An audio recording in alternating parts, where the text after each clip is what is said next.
ভালোবাসা ভিক্ষা করতে নেই, ভালোবাসা দান করতে হয়। কারণ সুন্দর মানুষ কখনো ভালো হয় না, কিন্তু ভালো মানুষেরা সর্বদা সুন্দর হয়। কচু পাতা দেখেছেন নিশ্চয়, উপরটা সবুজ কিন্তু ভেতরটা চুলকানিতে ভরা। তেমনি কিছু মানুষ আছে, উপরে মানুষের মতো দেখতে হলেও ভেতরটা আবর্জনাতে ভরা। অপেক্ষা আর ধৈর্য ধরতে শেখো, কারণ সহজে পাওয়া জিনিসগুলো জীবনে বেশি দিন থাকে না। আর যেটার জন্য অপেক্ষা আর ধৈর্য ধরবেন, সেটা পেতে দেরি হলেও জীবনে সর্বদিন থাকবে। কারো কাছে তুমি নগণ্য, কারো কাছে জঘন্য, কারো কাছে আবার তার সবটুকুই তুমি। একটা কথা মনে রেখো, গাধার নাম ঘোড়া রাখলেও সেটা গাধাই থেকে যায়।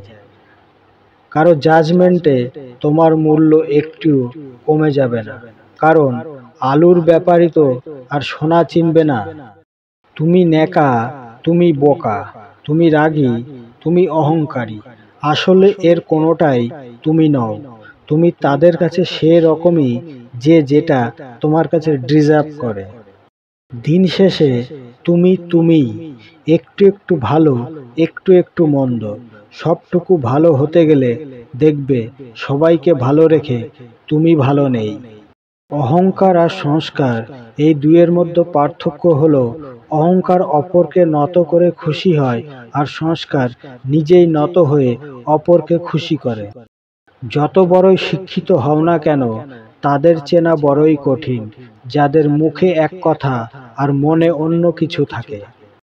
সারা জীবন টাকা টাকা করে কাটিয়ে দিয়েছেন, একদিন দেখবেন টাকা অনেক হয়েছে, কিন্তু তা উপভোগ করার জন্য সেই জীবনটা আর নেই। মনের শান্তি দুনিয়ার সবচেয়ে বড় সম্পত্তি। ভাগ্য বদলে যায় যদি লক্ষ্য স্থির থাকে, আর সেটা পূরণ করার জন্য মনে জেদ থাকে, না হলে জীবন কেটে যায় ভাগ্যর দোষ দিতে দিতে। এটিই মানুষের পরিচয়। বিশ্বাস করলে আঘাত করে, ক্ষমা করলে দুর্বল ভাবে, প্রশ্রয় দিলে মাথায় ওঠে, উপদেশ দিলে পাগল ভাবে, সম্মান করলে চাকর ভাবে, উপকার করলে অহংকার করে। চিরস্থায়ী কি জানেন? আপনার সুন্দর ব্যবহার, যেটা মৃত্যুর পরেও সবার স্মৃতিতে থাকবে। মনে রাখবেন, জীবনে জয়ী হন, কিন্তু কাউকে ঠকিয়ে নয়। জীবনে সুখী হন, কিন্তু কাউকে কষ্ট দিয়ে নয়। জীবনে হাসুন, কিন্তু কাউকে কাঁদিয়ে নয়। জীবনে বড় হন, কিন্তু কাউকে ছোট করে নয়। সুখ হচ্ছে মনের ব্যাপার। সব পরিস্থিতিতে মনকে বোঝাতে পারলেই সুখে থাকা যায়। স্বপ্নগুলো আর পূরণ হলো না, তাই যন্ত্রণাগুলো নিয়েই একা বেঁচে আছি। যে তোমার সুখে আনন্দিত হয়, যে তোমার কষ্টে দুঃখ পায়, যে তোমার নীরবতার কারণ খোঁজে, সেই তোমার প্রকৃত বন্ধু।